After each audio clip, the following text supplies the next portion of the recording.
Yesterday I created a water flow effect, but for still images it looks better without that.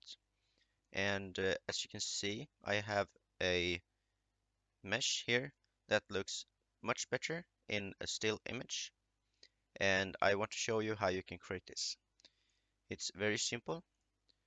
So what I've done is I've located the origin point in the top here. And the way you do that is you go into edit mode, select the surface, shift S, cursor to selected. So it's not origin point, it's the cursor. Then I created a cylinder and I scaled it down a lot. Then when the cylinder is rotated in the right direction, I just move it forward a little bit and scale it down like this, so the flow gets more realistic. You can play around with the size later on, but what you want to do now is select the face, Shift D, move it forward, then move it down, then select local and rotate it.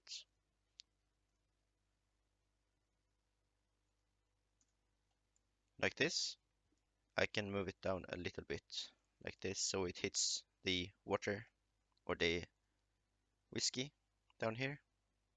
Then the only thing we need to do is shift and left click on the surface up here, then Control E, bridge edge loops, and then we add a number of cuts and we change the smoothness. Now we can go into the edit mode and select a line like this with Alt left click. Then in X-ray mode we can unselect a few vertices or edges like this.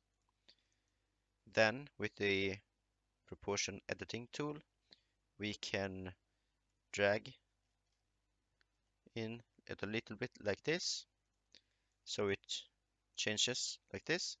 We can also select with control left click like this and move it down a little bit like this, and then shade out to smooth or smooth by angle. Then you need to create a material, surface, mix shader, and then glass, and then transparent,